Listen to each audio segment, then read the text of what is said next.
Untuk takut kepada Allah, masih di poin pertama ya. Ini yang agak panjang saya jelaskan tadi memang.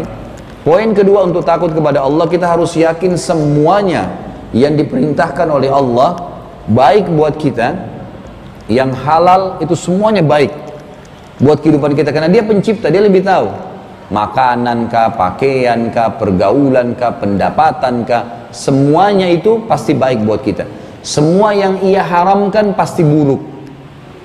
Itu harus ditanamkan. Saya kasih contoh begini. Allah subhanahu wa ta'ala pada saat mengharamkan sesuatu, itu Allah sudah tahu ini akan berbahaya buat makhluknya. Dan Allah ciptakan untuk menunjukkan keajaibannya, bahwasanya Allah mampu mengerjakan apapun. Dan Allah kalau menghalalkan sesuatu, Allah tahu itu kebutuhan, maka Allah jadikan itu sebagai hal yang baik buat dia. Saya angkat kisah perdebatan antara seorang syekh di Damaskus dengan seorang pastor. Pastor ini berarti dari Katolik ya. Kalau Protestan berarti pendeta. Pastor ini naik di podium debat besar-besaran antara Kristen sama Islam waktu itu, di auditorium yang dihadiri ribuan orang di kota Damaskus di Syria. Pastornya naik duluan di atas podium, syekhnya nunggu di depan, di bawah. Kata pastor, kalian umat Islam ini melarang pengikut kalian untuk menyembah berhala, nggak boleh sembah berhala, nggak boleh sembah pohon, nggak boleh sembah patung, nggak boleh sembah berhala yang dianggap tidak hidup oleh mata manusia, anggaplah batu-batu. Sementara kalian semuanya menyembah berhala. Kata pastornya, buktinya kalian semua sujud menghadap Ka'bah. Ka'bah itu kan juga batu. Apa bedanya dengan patung yang dibuat? Kalau patung ini singa, itu kan rumah, tapi sama saja batu. Ini disujudin nggak boleh, tapi itu kan sujud boleh.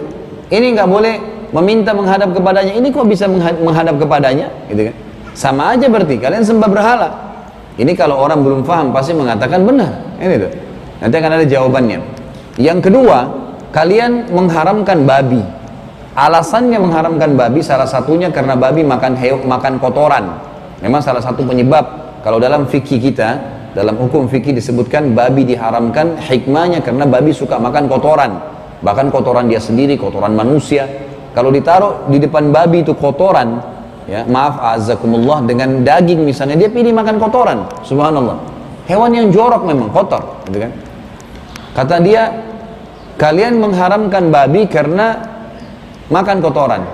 Saya mau buat peternakan babi terbesar di Eropa, yang saya berikan minumannya susu, makanannya sayuran, nggak ada penyebab haramnya. Sementara kalian umat Islam makan ayam, ayam makan kotoran. Baik, ini dua syubhat yang dilempar ke umat Islam. Kalau orang awam nggak ngerti pasti susah jawabnya. Tapi subhanallah, Allah siapkan para pejuang-pejuang untuk membela agamanya. Syekhnya ini senyum waktu dilemparkan dua. Berdiri dari kursinya di depan, dia minta mic, dia bilang, pastor saya minta anda tetap di podium, silakan di atas, tidak usah turun. Dan saya akan jawab sementara saya di sini. Tujuannya, syekhnya ingin menunjukkan kepada umat Islam yang hadir di auditorium pada saat itu, ini bukan hal yang berat, ini hal yang ringan kok sebenarnya. Lalu sambil dijawab sama dia, dia bilang, kalau yang pertama anda menganggap kami menyembah berhala karena kami sujud menghadap Ka'bah, itu pemahaman yang salah besar pemahaman itu. Kami nggak pernah menyembah Ka'bah. Kami ini umat Islam sangat patuh dengan Tuhan kami Allah, dan kalian tahu orang-orang Nasrani ada Tuhan namanya Allah. Kasus kami sujud menghadap Ka'bah, kami berdoa menghadap sana, itu karena adanya perintah Allah, bukan karena fisiknya. Kalau perintah Allah sujud menghadap pohon, kami menghadap pohon. Ke lautan, kami ke lautan. Karena perintahnya ke Ka'bah, kami ke Ka'bah. Jadi bukan karena itu. Dan ada salah seorang sahabat Nabi kami bernama Umar bin Khattab yang pernah berdiri di depan Hajar Aswad, batu yang ada di dekat pintu Ka'bah, sambil teriak dengan suara keras berkata, wahai Hajar Aswad, demi Allah saya tahu kau hanya batu biasa. Kalau bukan saya lihat Rasulullah SAW mencium kau, saya tidak akan menciummu. Umar bin Khattab ingin memberikan pelajaran kepada kita. Hajar Aswad hanya dicium karena itu perintahnya, nggak lebih daripada itu. Ini sedikit saya keluar dari kisah ini, banyak jemaah kita ini aneh-aneh. Ini terutama subhanallah, saya nggak tahu kenapa dari Indonesia itu. Masuk ke sana, Hajar Aswad cium sambil kopiahnya dicabut, digosok-gosok. Kenapa? Bapak gosok wangi. Ya pastilah wangi. Coba kalau Hajar Aswad udah dikasih minyak wangi, jutaan orang yang cium, bau nggak? Ya pastilah, gitu kan. Perintahnya disuruh cium, gitu kan. Maka dibubuhi minyak wangi. Perintahnya itu kata Umar, hanya dicium, tidak lebih yang lain. Ada yang datang bawa gunting, bukan untuk tahallul. Untuk apa? Gunting kiswa. Kain dibuat di Mekah, menghiasi Ka'bah digunting, dibawa pulang jual, sampai ratusan juta jadi jimat. Ini apa ini? Dari mana kain bisa memberikan manfaat, saudaraku? Pakai akal sehat sebagai manusia, ini gimana sih? Gitu kan? Tapi seperti itu, sampai kemana ada jemaah umroh kita ditangkap sama polisi Saudi, gara-gara dia gunting kiswa Ka'bah besar. Kan biasa ada yang gunting kecil ya, ini enggak, digunting besar sama dia. Tangkap, masuk penjara tuh. Ini ngawur ini, untuk apa? Jadi salah, ini nggak boleh gitu kan? Baik, jadi Ka'bah itu berapa kali mau rubuh direnovasi loh. Saya waktu masih mahasiswa sana pernah kerajaan Saudi renovasi, ditutup seperti bangunan kita, ditutup biasa pakai triplek, lalu direnovasi, diperbaikin biasa. Itu bangunan biasa, cuma dia simbol yang Allah suruh jadikan sebagai kiblat. Perintah Allah di sini, bukan karena kasus rumahnya. Penting ini ya. Sama dengan orang juga waktu saya masih mahasiswa di Madinah, ini sedikit saya tambahkan saja supaya lebih jelas. Waktu kami masih mahasiswa di Madinah, itu sering kali setiap tahun ditawarkan mahasiswa Indonesia untuk kerja menjaga depan kuburan Nabi, gitu kan? Jadi nanti kalau ada jemaah haji diingatkan, hati-hati Pak, di sini Bu cuma sekedar salawat saja, baca salam kepada Nabi terus pergi. Nggak boleh berdoa menghadap kuburan, hadapnya kiblat. Karena kan kuburan Nabi membelakangi kiblat, gitu kan? Kalau dari depannya. Maka kadang-kadang subhanallah kalau kita lalai sedikit, bahwa bapaknya itu surbannya digosok-gosok, kopiah digosok-gosok. Ini di pintu kuburannya Nabi nih. Kalau ditanya kenapa, dia bilang ini berkah. Berkah dari mana ini? Ini besi ini. Oh, seperti besi masjid ini. Untuk memperindah, tutup supaya orang tidak sembarangan masuk. Itu saja. Bukan di situ berkah. Berkah itu menjalankan sunnah Nabi, perintah Nabi, iya. Kenapa keluar dari fitrah itu? Ada yang lebih parah, nyurat ke Nabi. Loh iya. Jadi di kuburan Nabi itu ada lubang, dikuras kertas diputar-putar, printer kecil dilempar. Kalau kita lalai sedikit dilempar ke dalam. Selesai musim haji disapu tuh. Dalamnya sudah macam-macam bahasa. Bahasa Indonesia, bahasa Urdu, bahasa Inggris, bahasa Arab. Dalam bahasa Indonesia itu ada bahasa Bugis, ada bahasa Jawa, ada macam-macam.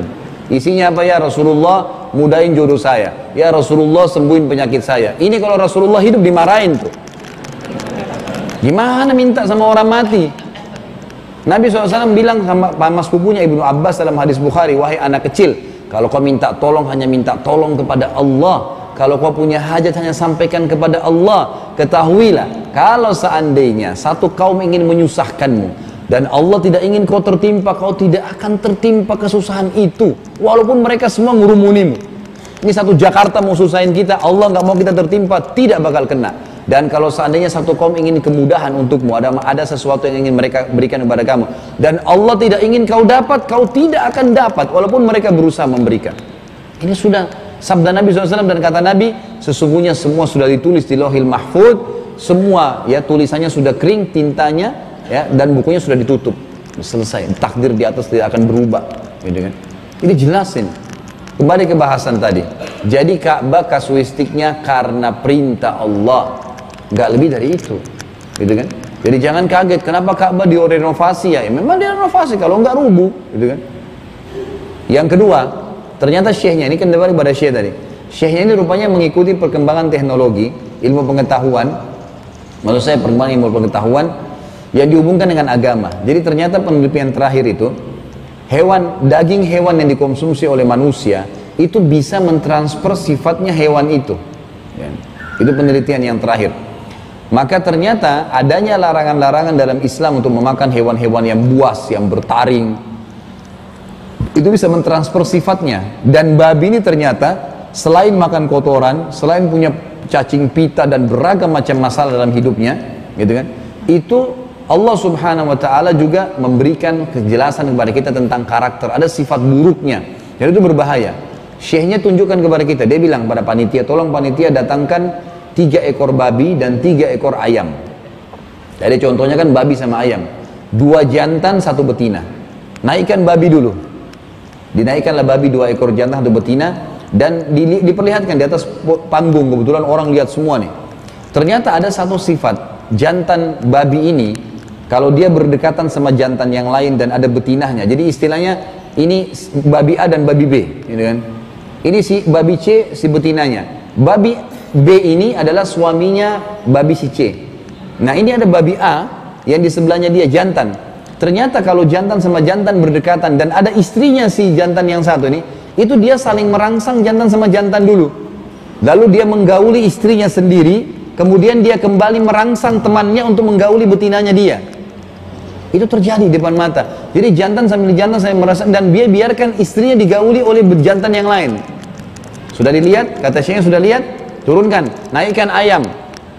Ayam naik, 2 jantan 1 betina. Apa yang terjadi? Yang jantan bersaing, dan yang menang akan mempertahankan betinanya, mustahil disentuh oleh jantan yang lain sampai dia mati, gitu kan?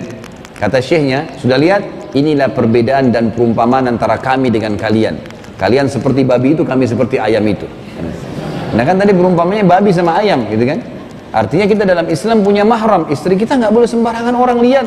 Saudari, ibu, ya nggak boleh. Mau datang nikah, kalau misalnya anak atau ibu kita dia datang lamar, ada syaratnya, peraturannya, harus ada mahar, ada kalimat akad, ada saksi, ada wali, baru bisa. Itu pun cuma dia sendiri, nggak boleh orang lain, nggak boleh satu perempuan dikeroyokin, kan nggak boleh. Nggak ada monoandri dalam Islam, gitu kan? Tidak ada, dilarang. Poliandri maksud saya, tidak ada poliandri. Yang ada poligami, tapi poliandri nggak ada, itu kan dilarang dalam Islam. Jadi kita lihat di sini bagaimana syekhnya memberikan gambaran. Ini kalau kita faham, teman-teman sekalian, ternyata Allah Azza wa Jalla mengharamkan sesuatu dan memerintahkan sesuatu pasti baik buat kita, maka kita akan luar biasa.